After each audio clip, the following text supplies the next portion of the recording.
This week on Hitting the Ropes Wrestling Podcast, we discuss the releases from Black Wednesday. What does this mean for the WWE roster, and where do we see these superstars going? We also discuss Matt's new article that's live on our website about the oversaturation and no build-up to storylines when it comes to championships, and what Matt thinks the perfect solution would be. We also go through our rankings as well. All this and more on Hitting the Ropes Wrestling Podcast.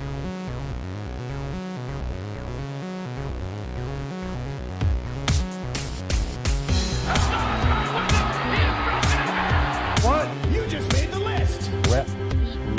Rep. That I will never retire. It's me, Austin. It was me all along, Austin. Bit of the bubbly.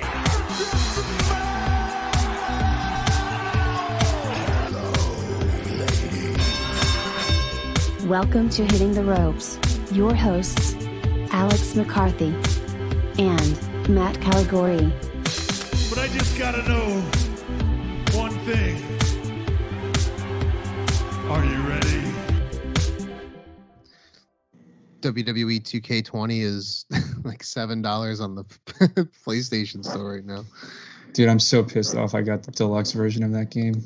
Didn't you get it when you got released, right? Like when it first came out? Yeah, I got it the day it came out. Oh, I pre-ordered it on Amazon because I had pre-ordered a bunch of games before I got out of the military because I wasn't sure how much money I'd have. And, yep, I was disappointed. I just remember, like... Literally unplayable day one. I know. I remember I was like, so how is it? And you were like, this fucking sucks, dude. You're like, I can't believe I paid all this money for this. And then it took, well, it's funny because they put out a bunch of patches and stuff like that. And, like, IGN, which, I mean, you shouldn't really trust IGN nowadays because they're pretty fucking awful. But they were saying, it's like so playable now. It's so good. And like, there's so many people that will play them on live streams now for like, I don't know, Patreon money or whatever you want to call it, or donations, like live streaming. And it's just like, it's still so unplayable. And it's because PlayStation's having like their PS sale, which I'm just like getting all the games I can.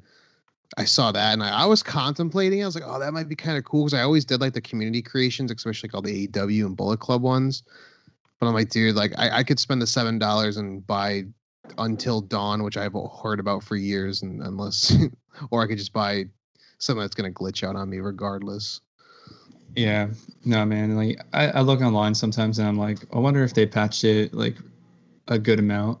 And they haven't. Like, it's only a couple megabytes, I think, of patches. When I was talking about Days Gone and how that they put like 20 gigs of patches to fix that freaking game.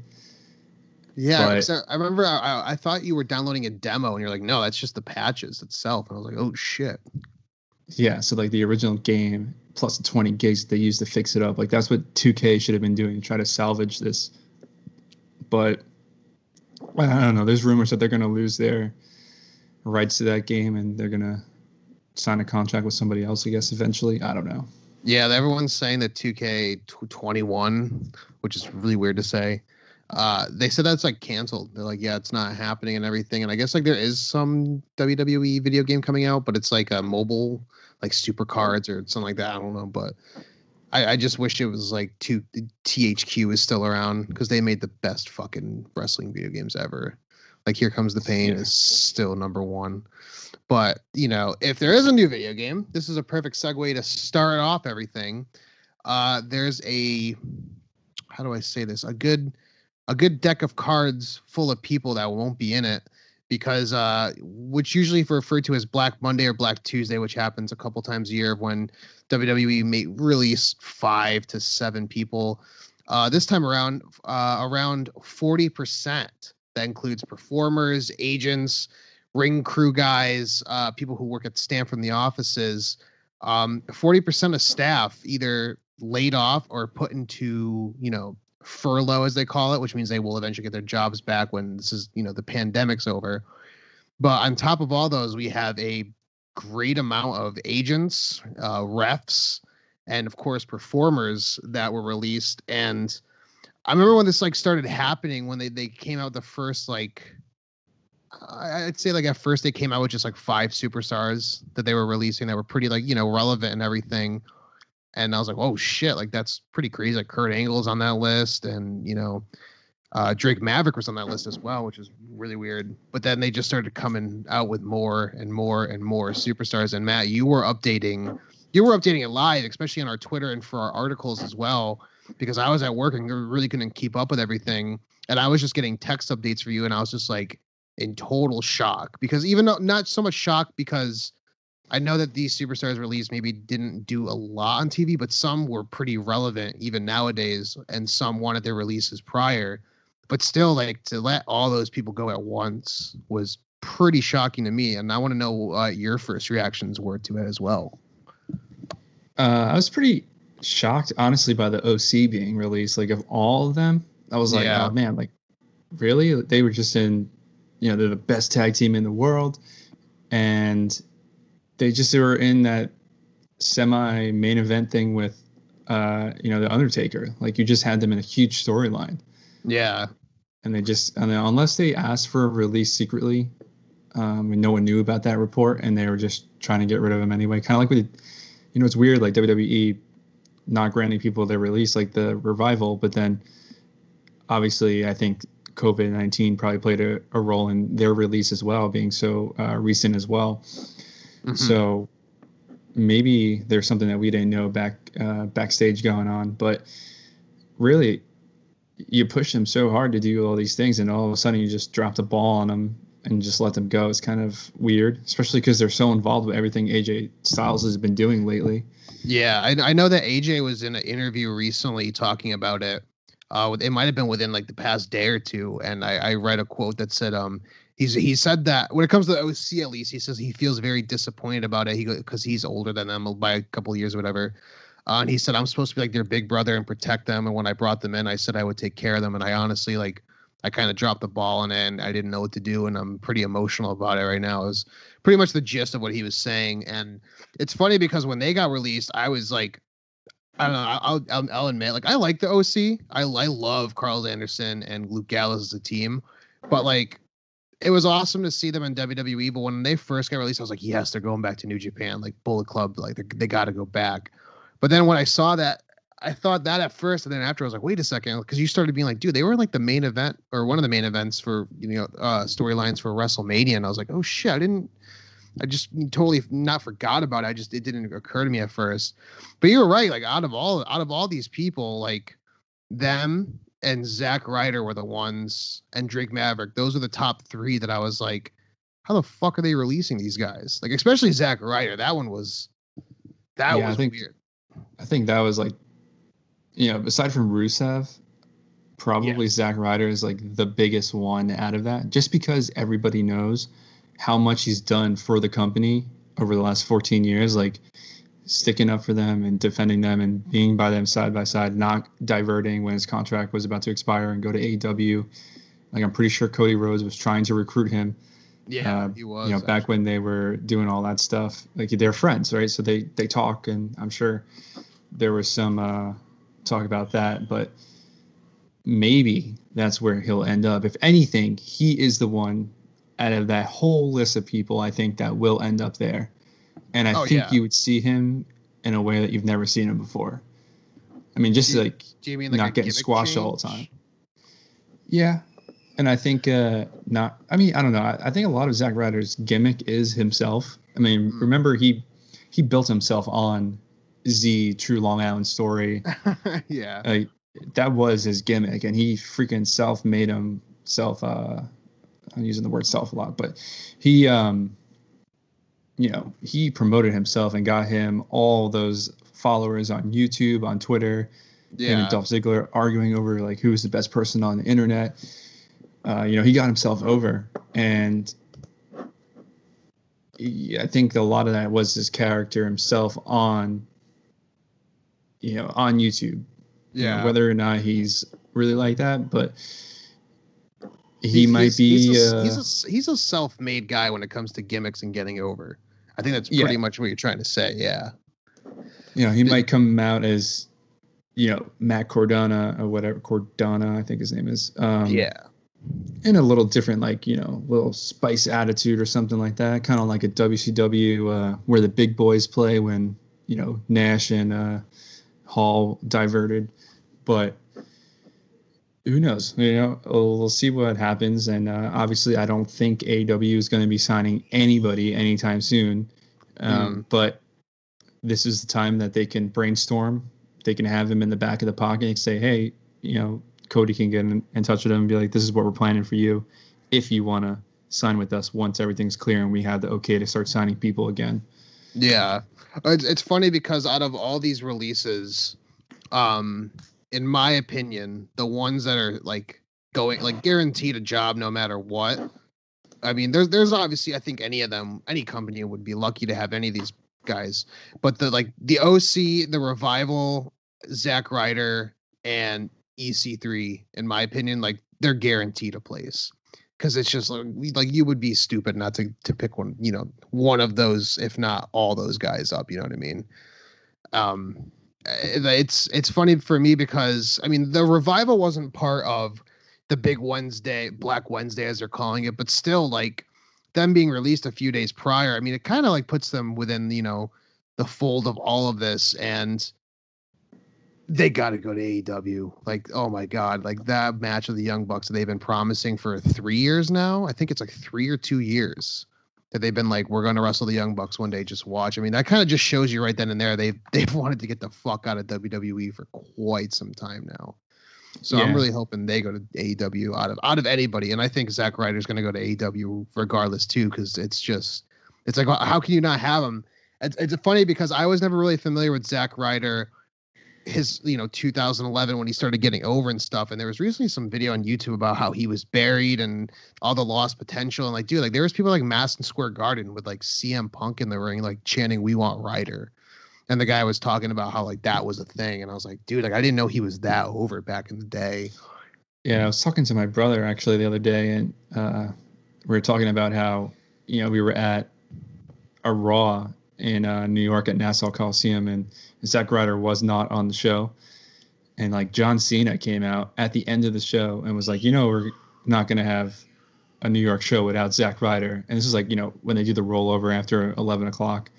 Yeah. And they came out and like they did a quick little thing, but still like for people like that back in, and that must have been like 8 years ago, but for people like that to recognize Zack Ryder and the work he's done, like John Cena, the biggest wrestler ever, to acknowledge him. Yeah, to acknowledge Zack Ryder and the things that he's done. And they had a nice story too going on with Eve Torres and whatever.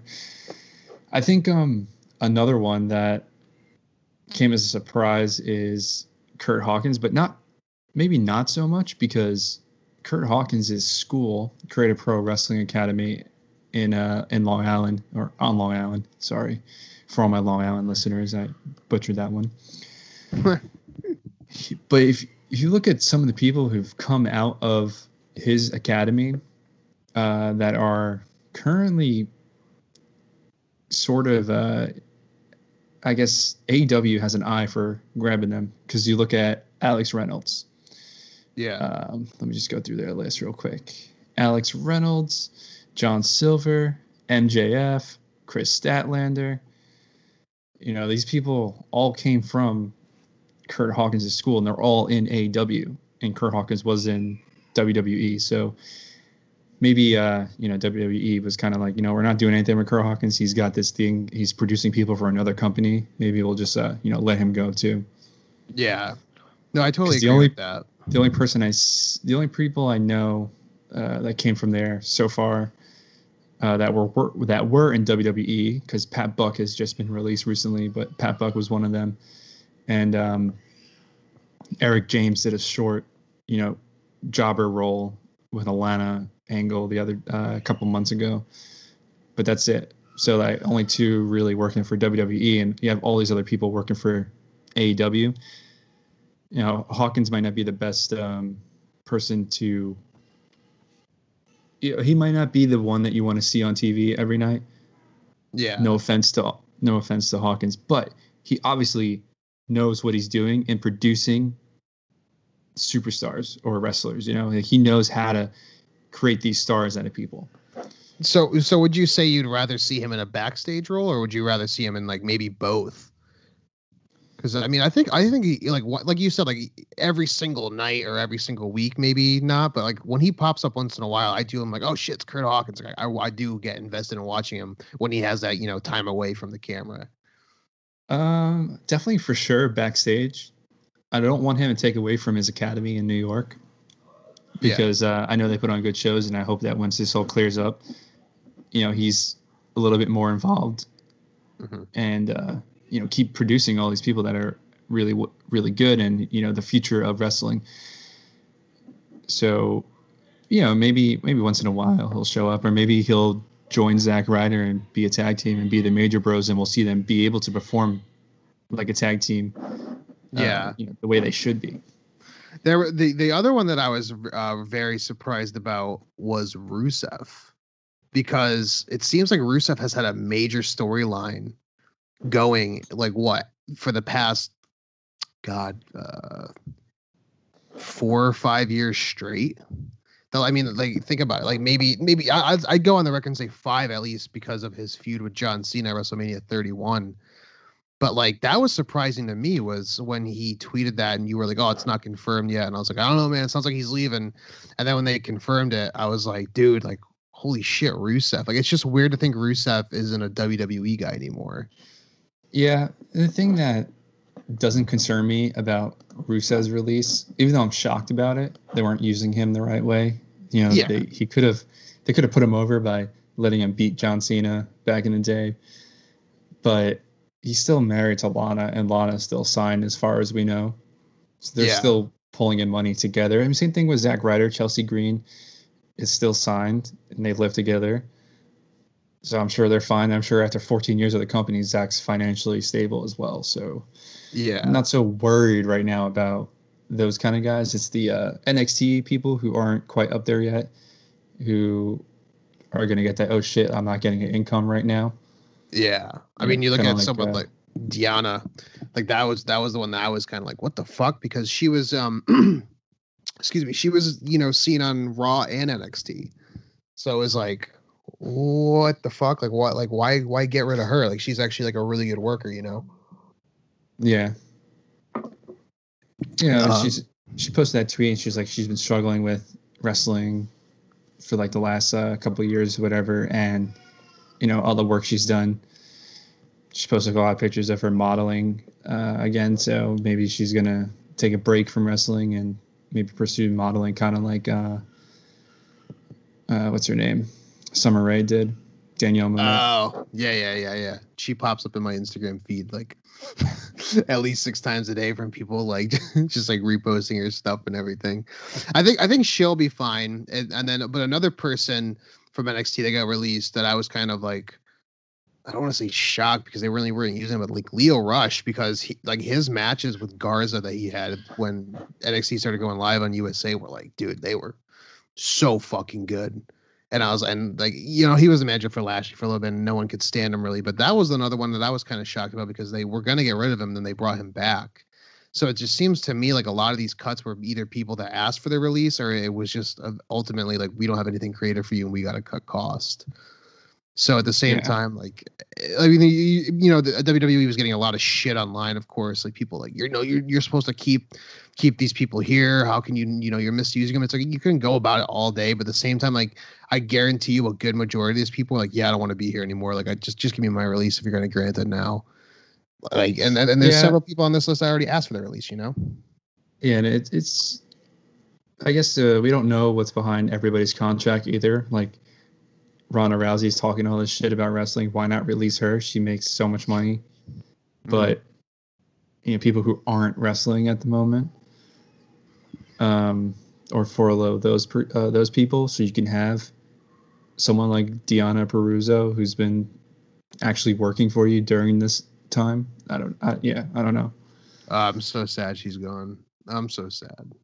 I know Colin was heartbroken. He texted me. He's like, dude, he like, him and I were texting one night, and then I guess he looked at the releases and he didn't know that she got released. He's like, dude, are you fucking kidding me? And I was like, yeah, it sucks. He goes, well, at least she can move back to New Jersey. I can see one night and ask her to marry.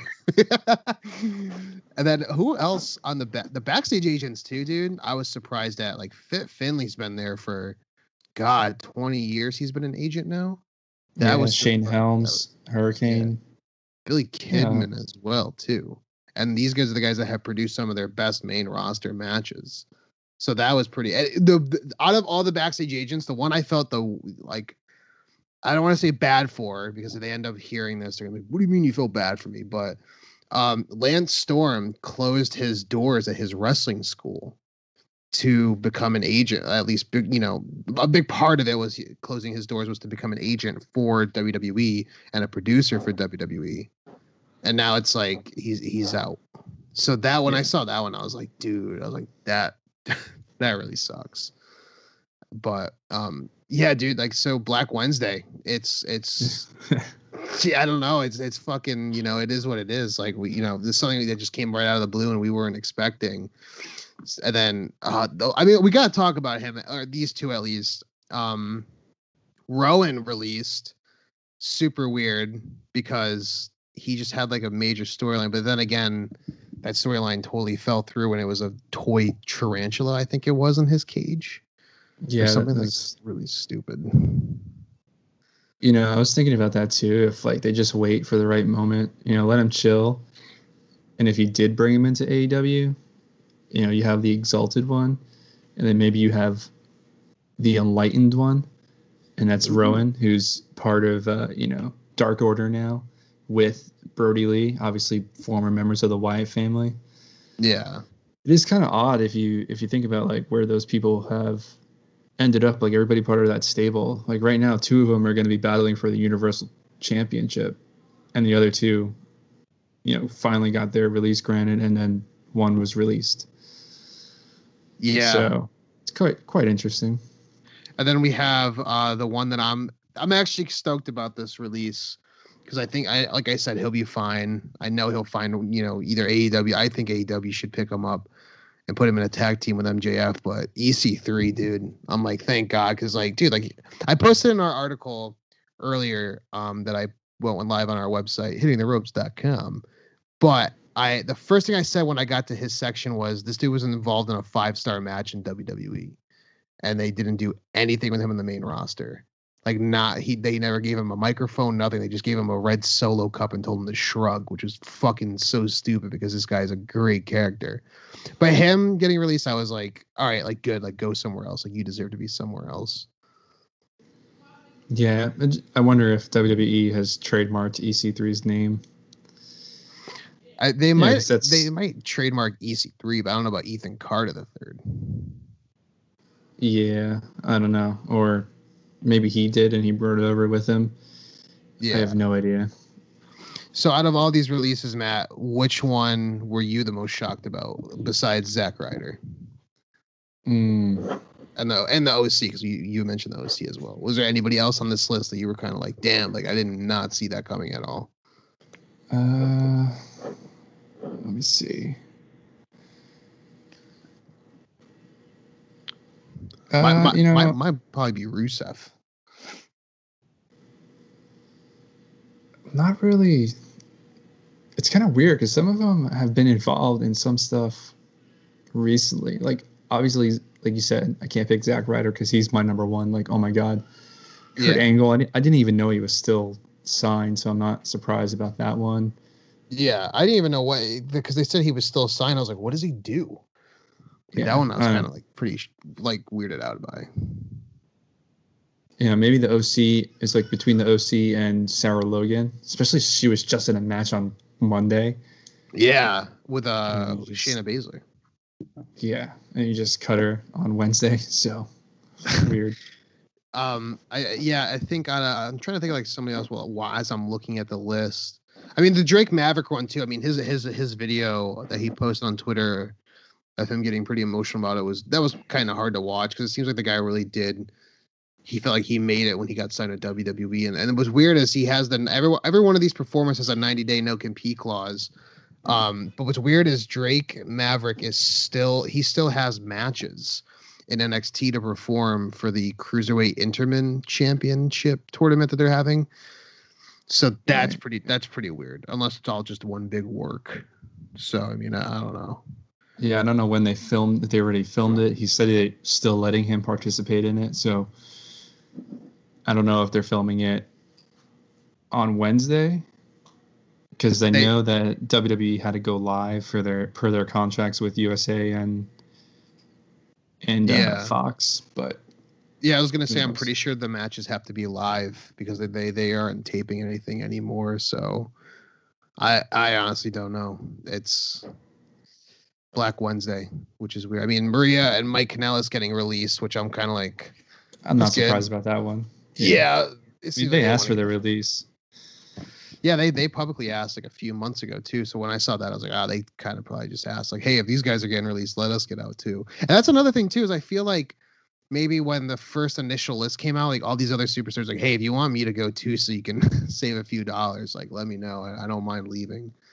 So that could have been a factor as well. But I mean, yeah, I guess now we get to see where these people end up. I mean, hopefully, some of them in AEW, Impact, New Japan. I'm hoping Rusev goes to New Japan because that'd be fucking awesome with his style. And I guess we'll just, find out. I mean, everyone, of course, at first was like, oh, AEW's got to scoop up all these guys.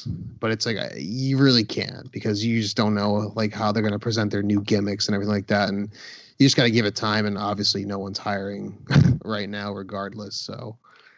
Yeah. I mean, if they were a independent wrestler and not someone grown from NXT, they already probably have a gimmick that they can, they can build off of from their previous time. But like, pretty sure like Deonna Purrazzo was an NXT grown individual. So everything that she's learned about wrestling has been NXT, not necessarily the indies. So she might not have, an independent character other than what she's already had. Yeah, I was gonna say she's been on the indies for a couple of years, and her character was like the same as it was now. They just kind of wanted to bring it in because it was like pretty popular in the indies, so they did bring her into NXT with her character now.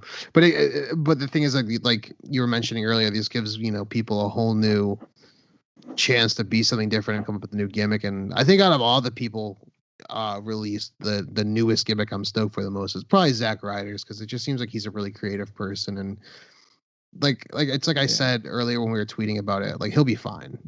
Like my mistake. I didn't know that Deonna was on Ring of Honor and TNA and a whole bunch of other shit actually before. Yeah, she's had a good, like, I'd say good resume of promotions she's worked for. So I mean that's why when she got released, I was like, why? Like she's a workhorse, and she's a really good technical wrestler at the same time. So I'm hoping it's her real name too, so she'll be able to use that. Yeah, exactly. And I'm really hoping she goes to AEW for the women's division, because even with her being not only being good friends with Britt Baker, but I feel like if her and Britt Baker had a couple matches together, they could really do something special. And, especially Britt Baker, like, getting her character the way it is now and doing the whole heel turn and actually like improving like so much, in my opinion. But that's just my opinion, though. I don't know. So going on from that, I think if we're all set with Black Wednesday, Matt, you recently did an article that you wanted to, bring up to light today that I thought was really interesting. And you actually brought up good points about how WWE should change how often championship defenses occur. Now, obviously, we see a lot of championships being defended on every single pay-per-views, sometimes once every couple weeks at the same time. And I want to get your thoughts on why how you came up with this article and kind of your reasoning of like what made you think about to write something like this as well. All right. So basically my thought process behind this, and I know a lot of people hate how Brock Lesnar didn't defend the title and he wasn't necessarily on Raw all the time. And I want you to kind of get away from that and forget that that was kind of a thing. But instead of, having multiple, all these pay-per-views and Brock Lesnar's only showing up for 5 minutes or so for every now and then, you start building up similar to MMA, right? They'll talk about when they're going to defend a title, right? The title's going to be defended at UFC so-and-so, whatever number, or Bellator, whatever number.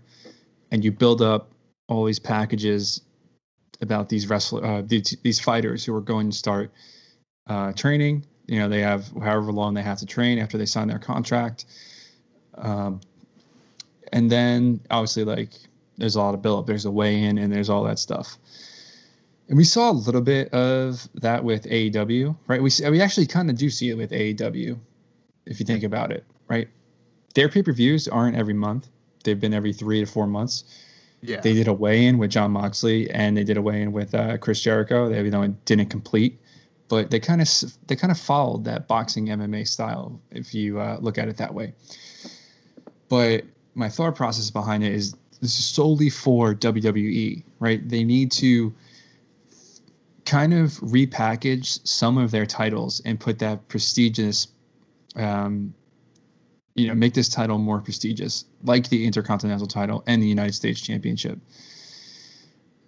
And if, you start building these titles up, like, okay, at SummerSlam, WrestleMania, Royal Rumble, Survivor Series, sure, put on as many matches as you can with every title being defended. Not a problem. I agree with that.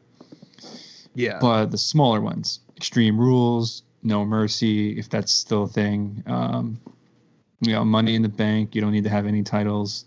Unless you need to have maybe like one, a couple world titles, at least one women's or two, maybe the women's and the Universal WWE Championship be defended because you never know if they're going to cash in. Like kind of keep those little themes, but the little in between ones, Fastlane, whatever one, Stomping Grounds, whatever ones they have, build the main card off of the Intercontinental title. The Intercontinental title is the main event. Why? Because it's going to be a 6-man ladder match for the Intercontinental title. And we're not just doing it every week. You're having qualifier matches for this. You're having some type of ranking system for the Intercontinental title building up to this. And then you get to participate in that match and do the same thing with, the United States Championship another time. Andrade is the United States Championship. Have some type of big match. Maybe it's like a 60-minute, 60-minute last man standing match, or what's it called? I remember slipping my mind when they Iron Man match, right? Yeah. 60-minute Iron Man match for the United States Championship between Andrade and like Aleister Black. That could be fucking sick, because then you think about, Zelina Vega is Aleister Black's actual wife. And but you still need to have a build-up process of try to build these stories. And how do you build up these stories for 3 to 4 months? Well, instead of just having the same person fight each other over and over, and you're like, Humberto Carrillo is going to fight Andrade 6 times for the United States Championship match. God, yeah. Because there's no one else available. Like, no, it's bullshit. You have a roster you just cut a lot of people out of that could have been in this kind of stuff. And you build up a ranking system. You need some type of ranking system, because who deserves to be fighting for that title? Yeah, and they just come out and say like, I'm challenging you. Like, it kind of takes away from the fun. And it's weird because going back to the 2K, and then 2K19, and I'm sure they have it in 20, but in universe mode, there is a power rankings format, and it breaks down by the title that you're assigned. Like, depending on your weight, if you're the cruiserweight title, you can go for that. But you can actually manipulate and have people go for different titles, and they actually have to win matches and build themselves up in the game in universe mode in order to actually get the title shot. Yeah. So they should start implementing, and it's not that hard for them to do it, because people already track the wins and loss record online. And our website has a point system. So you take all these people that you want in a mid card or lower card, whatever you want to call it, and you group them and you say, okay, we're going to have these individuals only fight for the Intercontinental Championship because they're on SmackDown, and there's no way they're going to be going for the WWE champion or World Universal Champion, and we need them to start having some type of storyline. All right, cool. So now Sami Zayn has all these people who are trying to fight for his title. He, like a regular champion, shouldn't have to be fighting every night He doesn't need to show that he, can beat all these people. He's already the champion. You got to have everybody else fighting for that opportunity to face him. Mm-hmm. And I think, if you start implementing stuff like that, it makes these titles that used to be so cool. We already went through the list of everybody that was Intercontinental Champion last time when we first brought this up. Yeah. Kind of just bring back like, oh man, dude, this pay-per-view is going to be sick because they have a freaking TLC match for the Intercontinental title, or the women's Raw women's title matches in a fucking tables match or something. Just switch it up and start making other things your highlight of your pay-per-view. And so would you say that the most detrimental thing, to the championships is it more so oversaturation of title defenses or not enough build-up? I think not enough build-up and too many wrestlers sitting around doing nothing. I think you're actually right. Yeah. Why is AEW working right now with their 3 championships that they have? Almost 4. But you actually see the ranking system for the world title.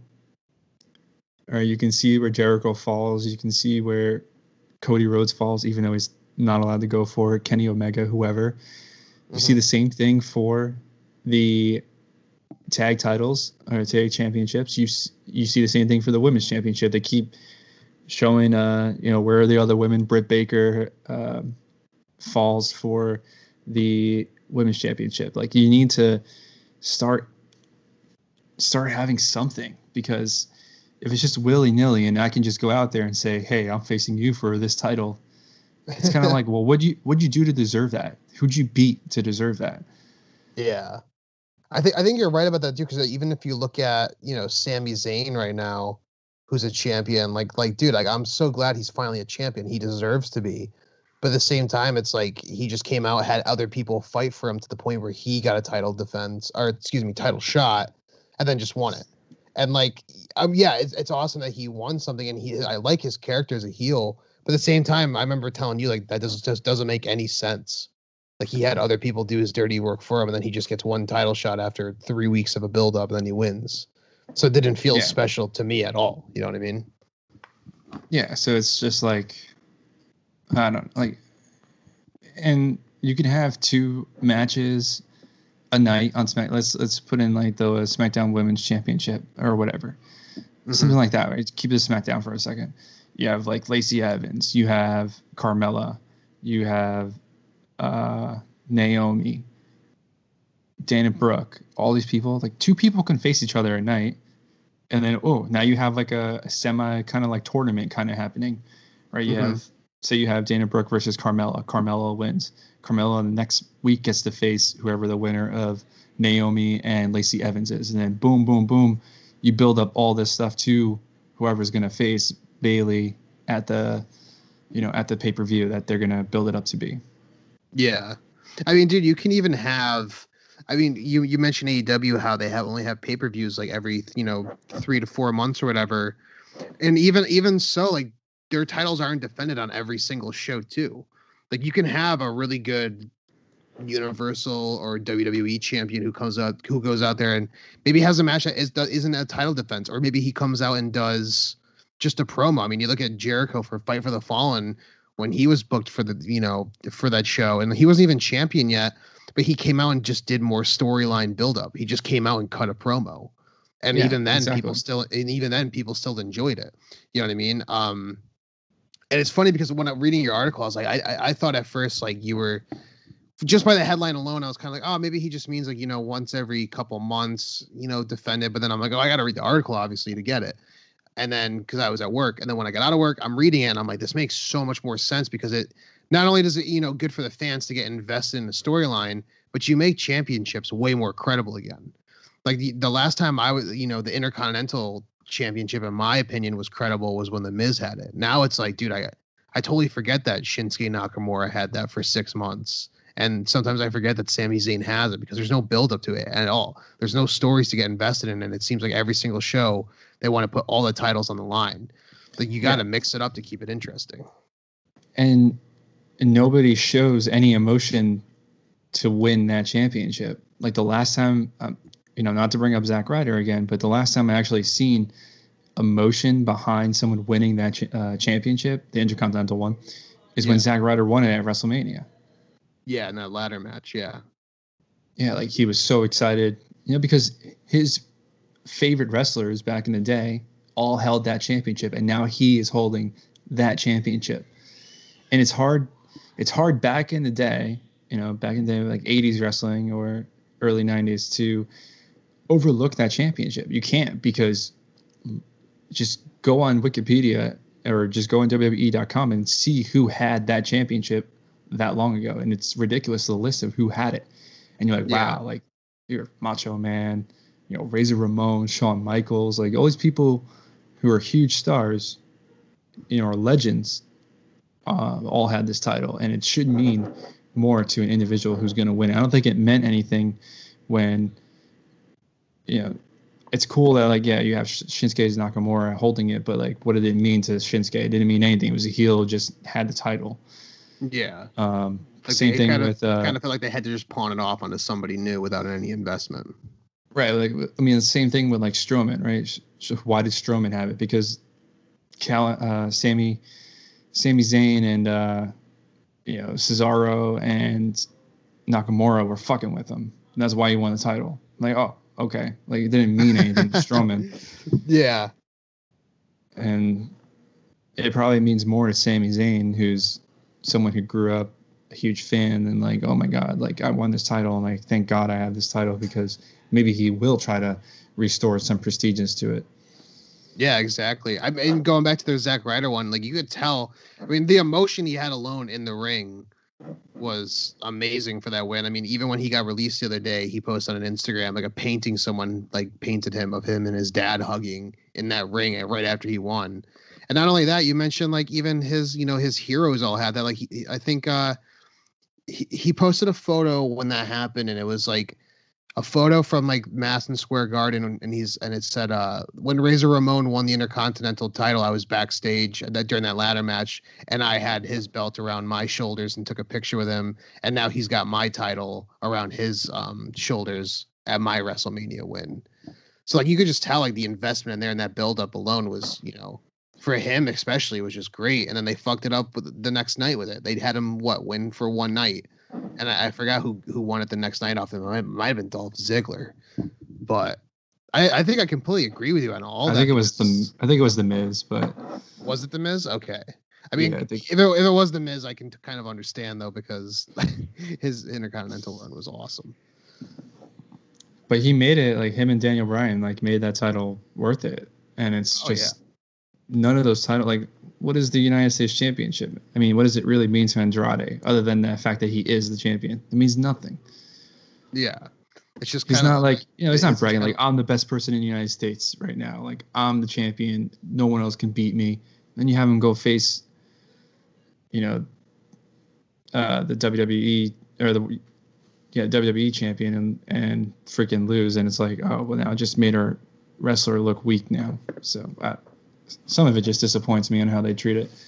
Yeah, and it's weird because to me it seems like it's funny. I didn't think about any of this until your article was posted and published, because before it was like, oh, well, like, I kind of had the Lesnar thing, which you said at the beginning of this segment.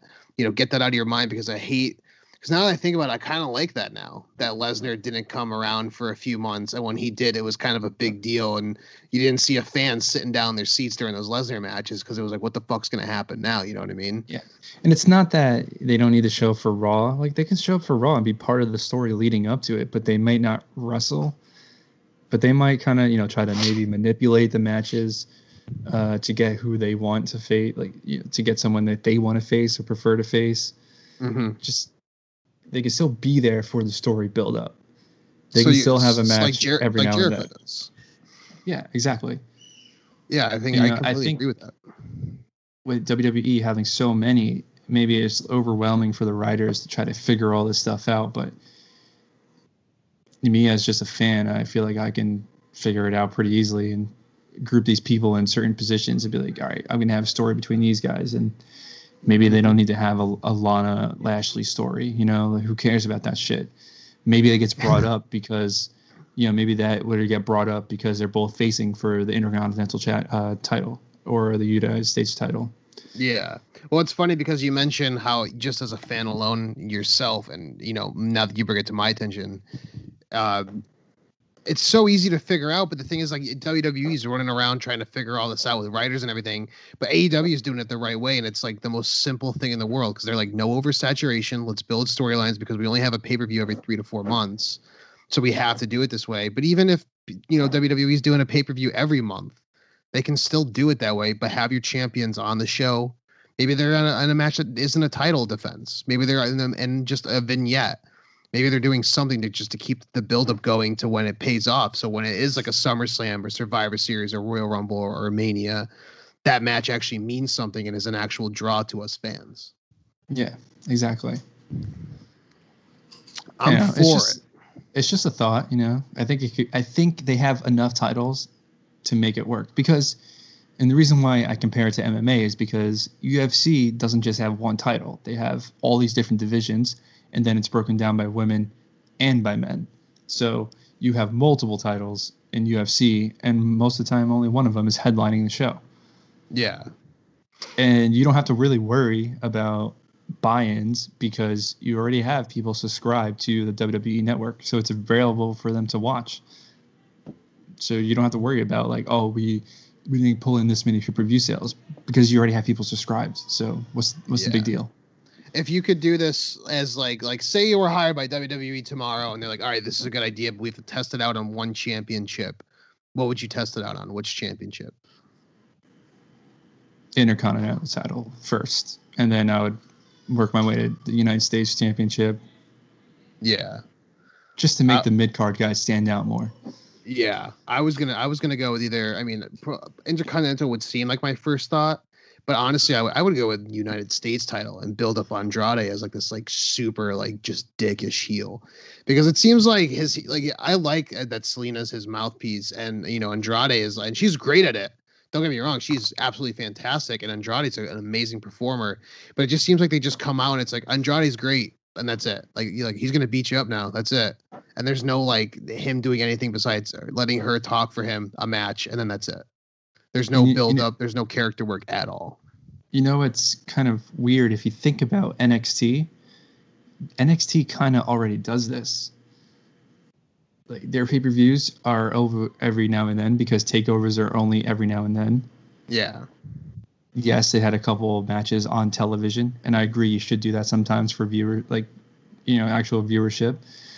But just the North American title, you had this sweet triple threat match with no one in there, you know, for their takeover match before Mania. Yeah. And it's funny because even Adam Cole wasn't on TV every single week, you know? Yeah, and like Keith Lee kind of makes the North American title worth something. And before that, so did Velveteen and so did Roderick Strong and, you know, so forth and so like everybody who had that title actually made it worth it. And it seems like they actually use that title as a stepping stone before you get to, you know, eventually your world title, which is also what it should be too. Yeah, absolutely. And that's the thing is like now that I, you know, think about, you mentioned Velveteen Dream, like even when he was champion, he wasn't on every week. And if he was, it wasn't always a match. It was like maybe just him coming out with a vignette or laying on a couch on the top of the stage, just like, you know, doing a promo. And people still popped for that as if it was like a match within itself. You know what I mean? But it's just character work and development. So when, you know, the time does come for a match, it's a payoff regardless of whoever wins. Yeah. And it's just so much they can do that they don't. And if anything, now's the time to do it because you have all the time to try to plan this out. Yeah. Especially right now, they have a lot of time in their hands to kind of figure out. That's another thing too, and that I haven't really thought about until now is like when audiences do come back, I wonder if WWE is gonna kind of do it as like a clean slate and kind of start changing things around or not, because you think about especially all these, you know, agents and everything and producers that got released. You know, you kind of think like, well, who's these fresh crop of guys are going to eventually end up bringing in? Is it because they're going to start changing things around? Maybe we see something like, you know, kind of what you're talking about within storylines and everything. Like, who honestly knows? But I think what you're talking about right now, I think that's just something fans want in general, is because we're tired of having oversaturation and our intelligence, kind of insulted by Vince and his creative team for the main roster, Yeah, definitely. Well, going on from that, which I think if you guys want to read the article, just go to www.hittingtheropes.com, click on our blog section, and you can find our opinion and news as well. And what we're going to be talking about next to kind of start rounding things out for this episode is our rankings and who has the most wins, losses, and who's the top 20 and our current champions. Matt, do you want to start off with WWE or AEW? I'll start off with WWE, and just to recap again how it works. These are not based off of like AEW rankings or anything like that. It's simply like a point system that's developed based on if a wrestler wins a match and how many matches they had. All right, so if you get a draw, you get like a point. It kind of works like hockey. You win, you get 2 points. You lose, you get 0. Yeah. And it also takes into account, the point system takes into account of how many matches you've actually had in the year 2020, because you might have a 100% win rating, but you only had one match and that's it. So we take into account how many you've had. For running down WWE, currently Matt Riddle is in first place, or he's like the number one guy, I guess I should say. Yep. He's got 48 points. Drew McIntyre, then Roman Reigns, Pete Dunne, Keith Lee, Becky Lynch, Fiend, Bray Wyatt, Angel Garza, Braun Strowman, Bayley, Rhea Ripley, Kevin Owens, Ivar, Tommaso Ciampa, Maya Yim, Angelo Dawkins, Kushida, Eric, and then Big E. Those are your top 20 WWE for this week. Out of all those guys and gals in the top 20, who is your favorite going on right now? I know mine right off the bat, but I want to know yours. I'm going to say, honestly, Bayley. And the only reason why I'm going to say Bayley is because Really? she's beginning this, well, if you're following SmackDown, she's kind of following this trend of Sasha is going to turn on her. So I want to see that match between her and Sasha again. Oh, okay. So it's kind of like her watching her back the whole time because she's ready for it to get stabbed.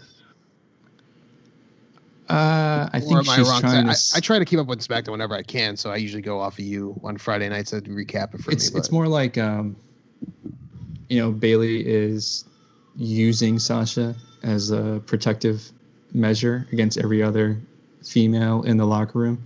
Yeah.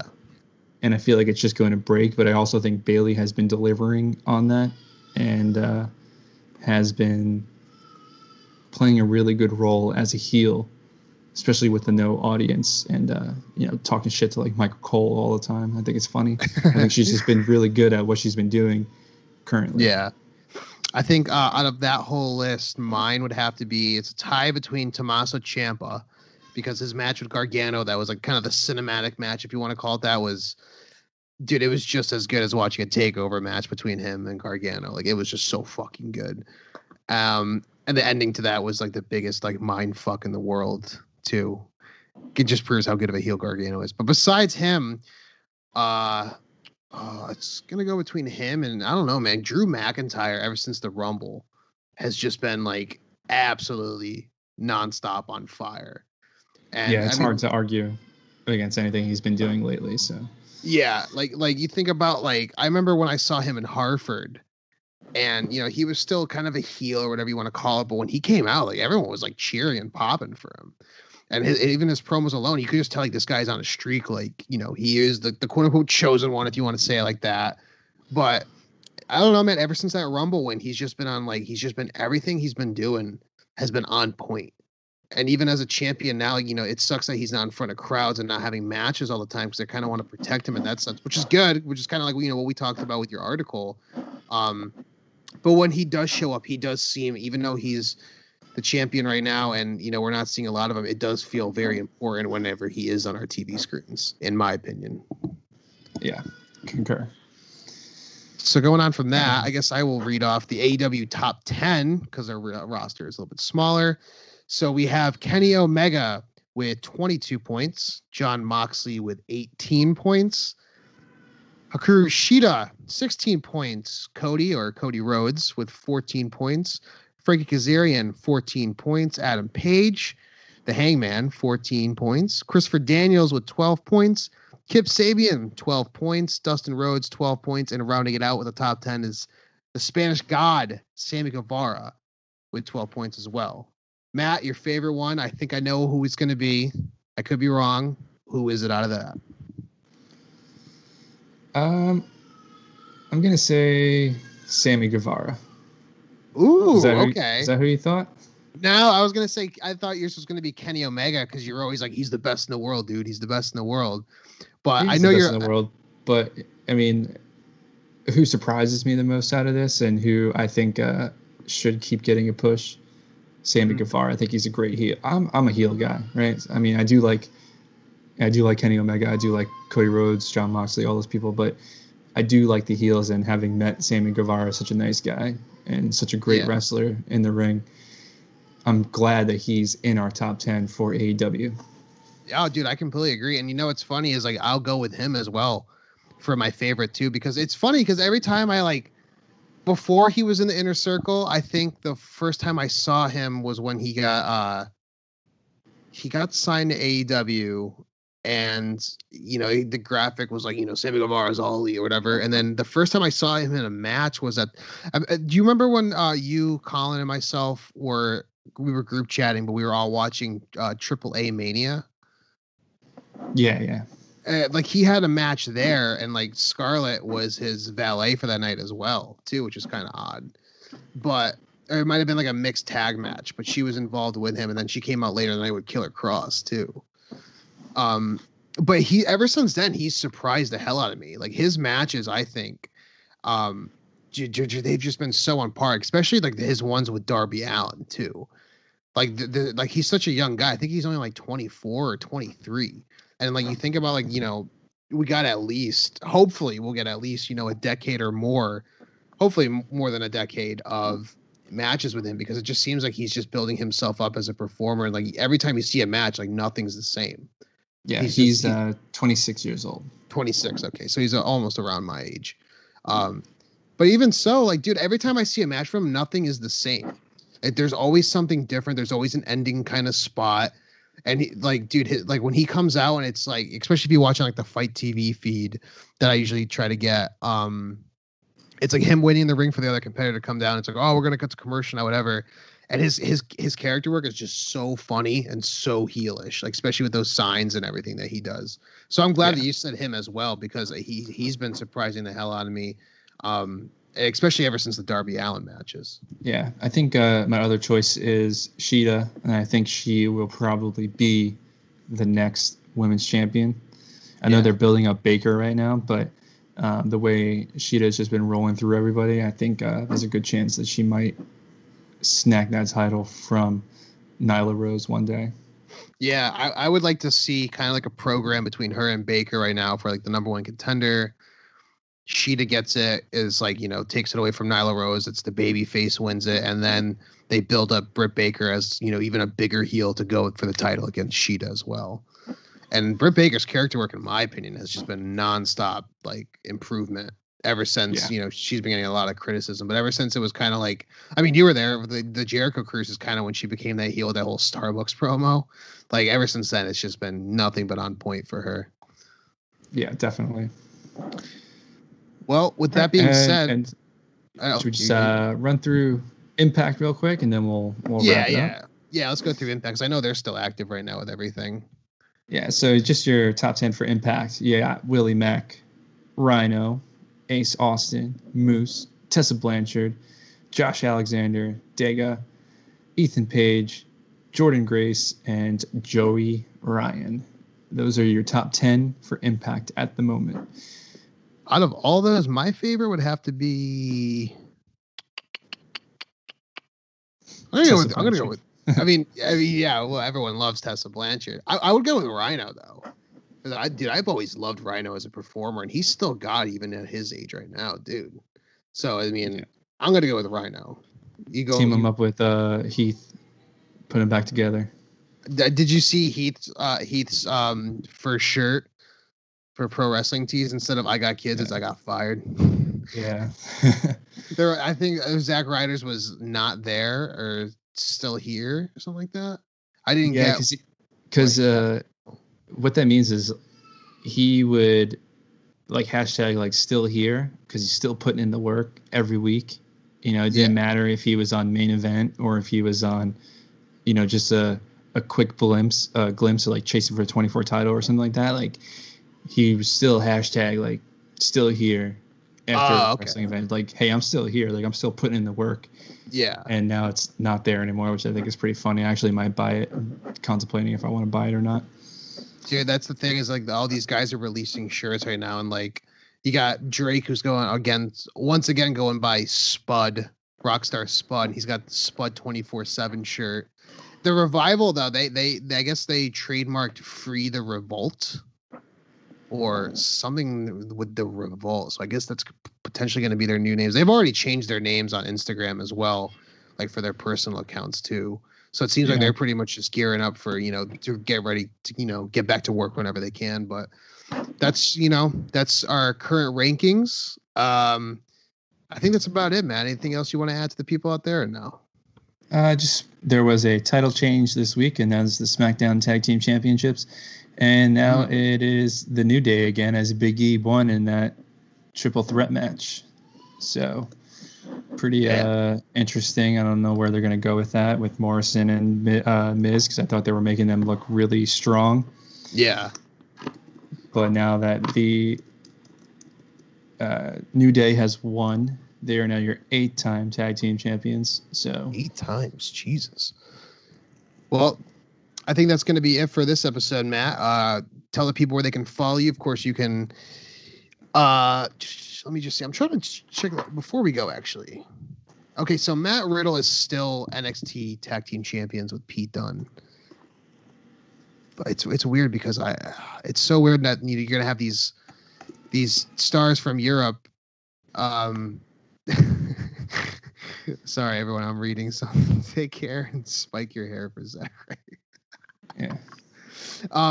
It's funny because you're seeing these interim champions for the Cruiserweight title, and then also, you know, Matt Riddle having to get partners as well. So was the Miz on SmackDown when when Kofi Kingston won the title, or no? Was it just like a triple threat match like between 3 guys? It was a triple threat match.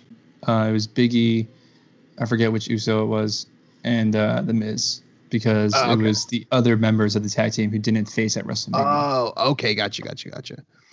Well, congratulations to them. I kind of would still like the Miz and Morrison to be champs because they haven't had enough time to shine, but that's just my opinion. I know. I want to go to a live event and cheer them on. And Miz and Morrison. Hey, ho ho. Oh God, are you talking about that rap song they made? No, their little chant they have. I didn't even know they had stupid. They made their own chant and now they try to push it. So it's gonna be a while till we go to a wrestling show, though. I know, but I bet you once there's a show, people are gonna chant it. So. I guess we'll have to just wait and find out. But that's gonna be it from us at Hitting the Ropes. Of course, you can follow us on Instagram at Hitting the Ropes. You can find our website with blogs, opinions, news, ranking systems, podcasts, link to our Instagram and Twitter as well. www.hittingtheropes.com. You can follow us on Twitter at Hitting the Ropes, but the O is a 0, as I always like to say. Matt, tell the people where they can follow you on Instagram, Twitter, and PlayStation Network. My username is YO, YO _ Cali, CALI. All right. And you can follow me on Instagram and Twitter at Couple of Tatos, TAYTOS. Follow me on PlayStation Network. Add me. Let's play some games. You can play with Matt and I. Couple _ Tatos, TAYTOS. That's going to be it for us this week. We'll see you next time on Hitting the Ropes Wrestling Podcast.